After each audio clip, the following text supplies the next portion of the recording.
2013년 10월 5일 새로운 하루가 시작되는 목요일 아침입니다. 인생길 우리가 실수에 넘어져 낙심할 때, 그런 경험할 때가 많이 있는 것 같습니다. 그런데 그럴 때일수록 하나님 아버지의 마음을 깨달아 징계와 고난을 통해 주시는 하나님의 지혜를 소망하고 견고한 믿음의 자리로 나아가야 하겠습니다. 오늘 우리에게 준 하나님 말씀 같이 보시겠는데요. 잠언서 3장 11절에서 26절까지 말씀입니다. 하나님 말씀 같이 보겠습니다. 아이들아, 주님의 흉계를 거부하지 말고 그의 책망을 싫어하지 말아라. 주님은 당신이 사랑하시는 사람을 꾸짖으시니 마치 귀여워하는 아들을 꾸짖는 아버지와 같으시다.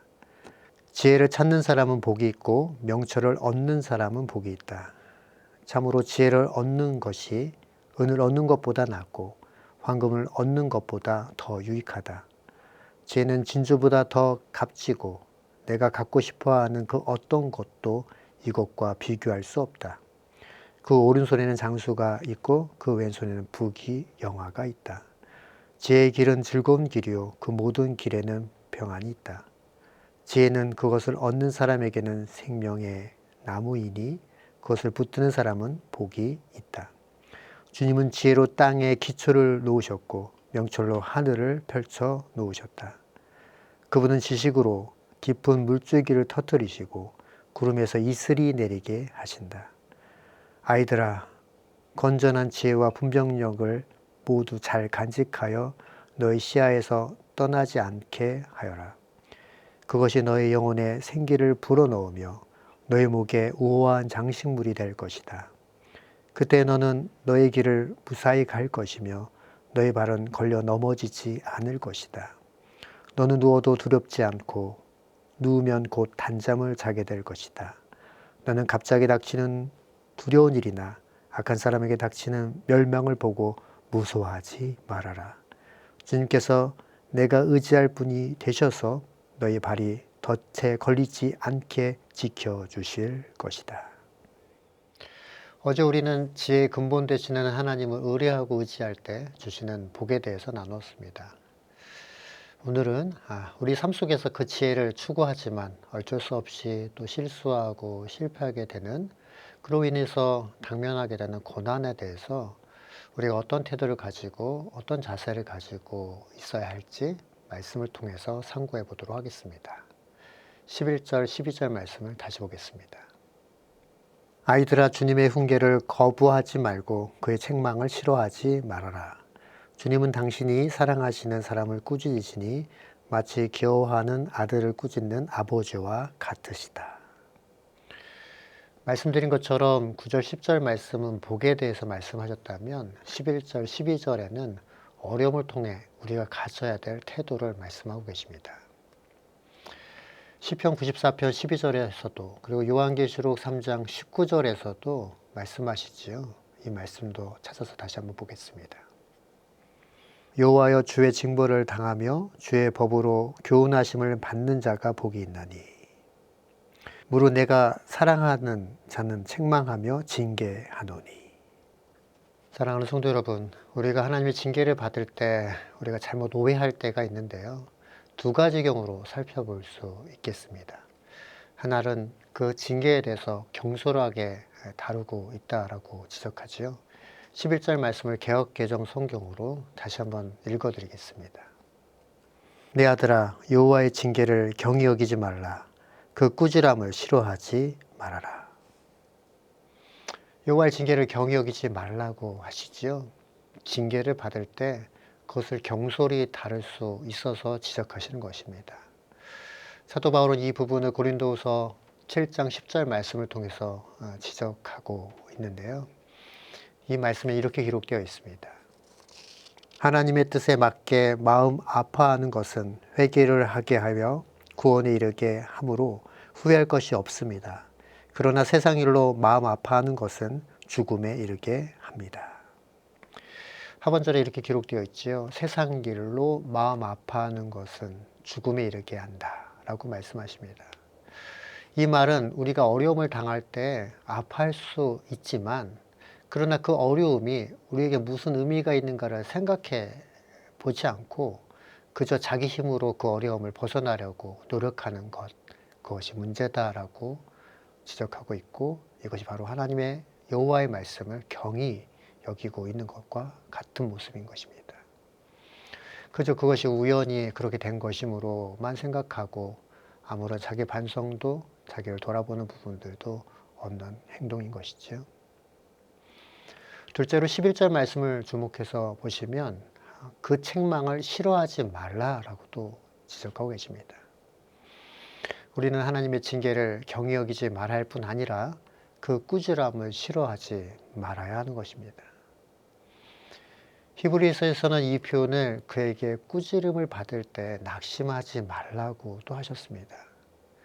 어려움을 당할 때 낙심하지 않는 자세가 필요하지요. 오히려 이 상황을 우리의 마음의 옷깃을 여미고 감사할 조건으로 보셔야 할 것입니다. 그럼 왜 그렇게 해야 하나요? 그 이유는 바로 12절에 나와 있는데요. 12절 말씀을 다시 한번 주목해서 보겠습니다. 주님은 당신이 사랑하시는 사람을 꾸짖으시니 마치 귀여워하는 아들을 꾸짖는 아버지와 같으시다. 징계에 대한 올바른 태도는 아버지의 사랑의 징계로 알고 받아들여야 한다라고 말씀하십니다. 내가 환난을 당한다고 해서 그것이 하나님이 나를 사랑하지 않고 나를 미워하신다는 증거로 생각해서는 안 되는 것입니다. 우리가 당하는 모든 고난은 전능하신 하나님께서 필요하다고 보시는 징계의 일부분이고, 또한 그것은 나를 깨끗게 하시려는 방법이라는 것을 잊어서는 안 될 것입니다. 이 말은 우리가 이 땅에서 비록 여러 가지 시련 가운데 어쩔 수 없이 괴로움을 당하고 있으나 오히려 기뻐해야 할 근거이기도 하죠. 믿음 때문에 시련을 받는 것은 불로 연단되는 것이고 결국 정금같이 나으게 되는 것입니다. 그리고 예수 그리스도께서 다시 오시는 그날에 칭찬받고 그 영광에 참여하게 하시기 때문에 그렇죠. 그렇기에 징계를 받을 때 하나님을 더 찾는 자가 되어야 하는 것입니다. 13절에서 15절 말씀을 다시 한번 보겠습니다. 지혜를 찾는 사람은 복이 있고 명철을 얻는 사람은 복이 있다. 참으로 지혜를 얻는 것이 은을 얻는 것보다 낫고 황금을 얻는 것보다 더 유익하다. 지혜는 진주보다 더 값지고 내가 갖고 싶어하는 그 어떤 것도 이것과 비교할 수 없다. 이제 13절 이하는 하나님의 지혜가 얼마나 가치 있는 것인지를 설명하고 있죠. 진주보다 값있고 황금보다, 은을 얻는 것보다, 아니 그 어떤 것과도 비교할 수 없는 것이라고, 그래서 그것을 찾고 찾아야 한다라고 말씀하고 계십니다. 예수님께서는 비유로 이렇게도 말씀하신 적이 있죠. 어떤 사람이 밭을 가다가 보화가 있는 것을 발견했습니다. 그리고 그는 집에 돌아가 자기의 소유를 다 팔아가지고 그 밭 전체를 사지요. 그래서 그 보화가 이 사람의 것이 되었습니다. 지혜를 얻으려면 먼저 내가 가지고 있는 것을 다 버려야 합니다. 이 말을 적용해 보면 진리를 알기 전에 내가 좋아했던 것을 다 버리는 것이죠. 사도 바울은 그가 회심하기 전에 그렇게 중요하게 생각했던 그 모든 것을 그리스도 한 분을 소유함으로 그것이 그렇게 의미 없는, 아니 배설물처럼 여길 수 있는 것으로 보게 되었습니다. 왜일까요? 그리스도를 아는 지식이 너무나도 고상하기 때문이고 그 지혜가 있기 때문에 그렇습니다. 여러분은 어떠십니까? 오늘 이 아침 고상한 그 하나님의 그 진리의 말씀 통해서 참된 복을 줄 수 있는 이 지혜를 얻기 위해 우리는 과연 과거에 어떤 것을 버리고 있는지요? 내 지식, 내 자존심, 재물, 지위, 신앙적 교만을 다 내려놓고 오늘 이 아침 주님 앞에 내 마음의 중심을 보여드려야 하겠습니다. 그럼 그 지혜가 무엇이기에 이렇게 찾아야 하고 또 찾아야 할까요? 그 첫 번째는, 그 지혜는 하나님이십니다. 하나님은 지혜의 근본이시죠. 그러므로 하나님께 나오는 자는 이 지혜를 얻을 수 있습니다. 그런데 우리는 스스로 행복을 찾으려고, 얻어보려고 그것을 노력하고 피땀 흘린 노력을 하죠. 그러나 주님은 이렇게 또한 말씀하셨습니다. 너희 목마른 자들아 물로 나오라. 돈 없는 자도 오라. 너희는 와서 사 먹되 돈 없이 값 없이 포도주와 젖을 사라라고요. 너희가 어찌하여 양식 아닌 것을 위하여 은을 달아주며 배부르지 못할 것을 위하여 수고하느냐라고 지적해 주시죠. 돈을 주고 살 수 있는 것이 아니고 노력해서 얻어지는 것이 아닙니다. 만약에 우리가 돈으로 노력해서 얻는 것이 있다라면 그것은 절대로 영원한 행복을 줄 수는 없는 것입니다. 그럼 무엇이 우리에게 참된 안식과 참된 만족을 줄까요? 다시 말씀드립니다. 바로 하나님이십니다. 이사야 선지자는 이렇게 표현도 했습니다. 나를 청종하라. 그리하면 너희가 좋은 것을 먹을 것이며 너희 마음이 기름진 것으로 즐거움을 얻으리라 라고 말씀하셨습니다. 그럼 이 지혜가 무엇이기에 또한 이렇게 찾아야 한다라고 표현하시나요? 그 두 번째로 우리 19절 말씀을 통해서 확인해 보겠는데요. 19절 말씀을 다시 한번 보겠습니다. 주님은 지혜로 땅의 기초를 놓으셨고 명철로 하늘을 펼쳐 놓으셨다. 우리가 잘 아는 말씀이지요. 요한복음서 1장 1절에서 2절 말씀에 보면 태초에 말씀이 계시니라. 이 말씀이 하나님과 함께 계셨으니 이 말씀은 곧 하나님이시라. 그가 태초에 하나님과 함께 계셨고 만물이 그로 말미암아 지은 바 되었으니 지은 것은 하나도 그가 없이 된 것은 없느니라 라고 말씀하십니다. 19절에 이 주님이 바로 예수 그리스도이시지요. 예수 그리스도는 그 지혜로 우주 만물을 창조하신 하나님이십니다.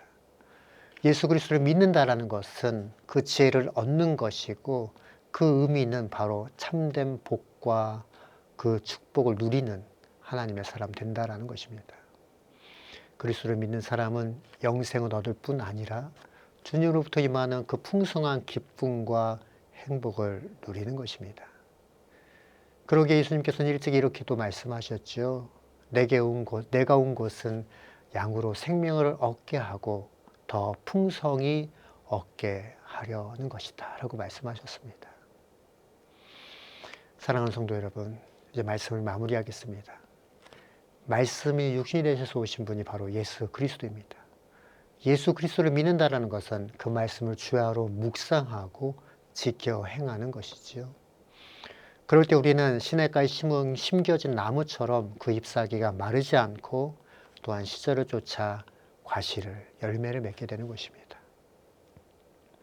오늘도 우리 모든 한 사람 한 사람이 지혜의 근본 되신 하나님 예수 그리스도를 소유함으로 약속하신 참된 평강과 은혜가 생수의 강물처럼 흘러 넘치시는 오늘 하루 되시기를 예수 그리스도 이름으로 축원합니다. 기도하겠습니다. 하나님 그렇습니다. 오늘 말씀을 통해서 다시 한번 지혜의 근본 되신 주님께 나아갑니다. 여러 상황과 환경들 속에서 우리의 실수와 연약함 때문에 하나님 우리가 넘어지고 그로 인하여 주님 보시기에 안타까운 모습 가운데 그 징계와 고난을 당할 때가 참 많지만 그럴 때 더 힘써 주님을 찾고 더 힘써 주님께 엎드리는 하나님의 사람 되게 하여 주옵소서. 그래서 지혜의 근본 되신 하나님과 그 말씀이 육신돼서 오신 예수 그리스도를 통해서 날마다 우리 삶 가운데 성령 충만함을, 말씀의 충만함을 경험하는 하나님의 사람들 우리 모두가 되게 하여 주옵소서. 말씀 가운데 역사하여 주신 하나님께 감사드리며 살아계신 예수님의 이름으로 간절히 기도합니다. 아멘.